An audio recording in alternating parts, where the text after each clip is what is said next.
Now, water quality, if you follow along with Sarah's Country, is dear to my heart and every single New Zealander's, including our farmers and growers in this country. And it certainly has been a hot topic and a priority in our farming sector for quite some time. Sometimes under wraps, with the Pomahaka Water Care Group being one of those groups based in Otago, who have been making a difference for quite some time, raising awareness that farmers can do what they can do to help. Their vision is for the Pomahaka River to be recognised as having the absolute highest water quality so that future generations can enjoy the river as we have. The words of our next guest, Lloyd McCall, member of this group, joining us now here on Sarah's Country. Thank you so much, Lloyd. And I think it's fantastic to have your name in lights as a land champion. I know that you'll probably not like that so much because, of course, you have been in the lights for some time when it comes to water quality. But it must be rewarding, though, being able to share your journey with other catchments and help them implement what you have with Pomahaka. Sure, Sarah. Thank you very much. I'd have to say that's really a highlight for me, is being able to share what we've been doing in the Pomahaka. But Pomahaka has been on quite a long journey, and there's a lot of other areas that are starting the journey where we were like 2, 3, 4 years ago. And it's like really awesome to see how they progress and are picking up the farmer-led model that we promote.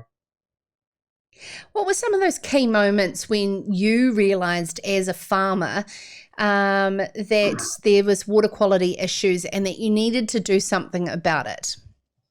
I think back in 2014, the regional council had sort of like pointed to Pomahaka as being like a degraded waterway, rural waterway in Otago, and so they started having a series of meetings with land care and the other stakeholders, and there was one particular day when they put a graph up, which put a line on a graph that said this is water that's good for swimming in, and then they had the graphs which was some of the water quality results from some tributaries that entered the Pomahaka that actually exited via our farm, and that was like, crikey George, the bars are way higher than the other line. It was like all of a sudden the only people that can fix this are the farmers, and that's pretty much where it started. And you say in the article in Farmers Weekly that it came as also a bit of a shock to you because you had been reducing synthetic fertilisers and strategic only applications. What are some of those on-farm management systems that you have brought in to only enhance what you can do to have an impact on the water quality? Yeah, I think on our farms here, we actually started before we realised where the water quality was. So we'd started reducing our use of synthetic fertilisers and started feeding the microorganisms in the soil. So we started basically feeding carbohydrates to get the bacteria and the fungi working better. So we basically reduced our nitrogen usage by less than half, like down to like 40 and 50 units. And we started using non-soluble phosphates. So, and over time, that sort of carried on, and my son and daughter have carried on now where we've taken out the stress out of the system, so we've de-stocked quite a bit, and we've gone to like a grazing on model with a low cost structure and with low inputs. So we've gone from putting in quite a lot of palm kernel and stuff down to just a grass only based system. And we're pretty happy with the way it's trending, to be honest. So if nothing else, we keep control of our own destiny. So we're all pretty kind of closed borders, which is really quite cool as well. And I'll have to say profitability hasn't changed. I think that's a very important thing to mention, Lloyd. Thank you very much for slipping that in, because that is exactly the point. As they say, you've got to stay in the black to be in the green. And we've heard that quite some time when it comes to making those environmental changes which don't have a direct premium attached to them here in New Zealand. I mean, the thing I find really interesting, Lloyd, is that the change is so small and incremental over such a long period of time, and we're talking about age, and Joel being 26. I mean, they are in that generation of wanting, instant feedback, instant gratification, and wanting things done now. But it's not quite that simple, is it? Well, it's not that simple because if I go back a long way, as you may notice from my hair colour, but like we've been through the land development loans and we've been encouraged to intensify all the way through, and it's taken quite a while to build up. And so it's took like 20, 30 years to build up, and it's going to take 20, 30 years to calm it down a little bit. And I think there's a realisation that we've met or exceeded our maximum potential or production off our land. And it's just going to take the time to alter our systems to the new normal. And the new normal is going to be a slightly less intensive system, but it's still going to be as profitable, and it's going to be so that we can have sustainable futures, like our motto says.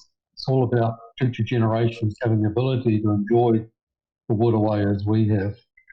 See, I te keen e te Māori o te wai, look after life force of the water, because to me, everything, the whole community, the whole landscape and the communities and the towns and the rural people, it all comes out in the waterway. It's a very tangible thing. So we can look after our waterways, our hawa. Well, then we know that we're going to have healthy communities, healthy land, healthy animals. And to me, that's what's important. You talk there about time. However, the government are not doing much to understand that it takes time bringing in regulations really quickly. How can the farming community get control back of the situation? I think it's really important that people understand where the ownership of the problem is. So we're very strong on the farmers owning the problem. So as soon as you get ownership of the problem, you know what your input is or what effect you're having on the environment. You can then take action. If you're just being told it, it's not your problem, it's the other person's problem. And this is one of the issues that we have when we get rules come in. We need rules to have bottom lines, but you've got to be really careful the rules don't become the upper line as well, because if you have ownership, you're going to go way beyond the rule because you're wanting it for your family, your whānau, your future. If it's only there to meet a rule, you're only going to go as far as what you have to go to. So it's going to take time it's going to take time from move from one to the other, and it's really important that we wrestle that, we make sure that we maintain the ownership of those rules. The outcomes. We got to maintain ownership of the outcomes. And the rules, we're going to get there. We're going to have rules that are functional as well, which is a bit of an issue that we have down here. Sorry, Lloyd, I didn't quite catch that. What was that last part? I said we got to have rules that are functional as well. So some of the rules that are being touted about and being brought in, they quite literally can't meet the rules. So we need to have workarounds. We need to put the environment at the forefront and not the process. And I think the process will work itself out if you have your end goal in front of people. You've got to get everybody working together. Thank you so much. Another incredible land champion brought to us by Neil Wallace, the story in this week's Farmers Weekly, driving force behind Water Quality Group. And that is, of course, Lloyd McCall, who is a member of a very wider group known as the Pomahaka Water Care Group. And I know a lot of farmers personally in that catchment, and I know the passion that they have, not only for doing the right thing, but being able to get our story told wider, their story told wider of the work that they're doing. And there's some fantastic work going on with this new entity called Thriving Southland, where it's a collective of 23 catchment groups collectively distributing funds. And I know Lloyd McCall has been actively a part of that. I also want to give contribution to Janet Gregory, formerly of the New Zealand Land Care Trust, and her passionate work in establishing the Pomahaka Water Care Group back in the day as well. This is Sarah's Country.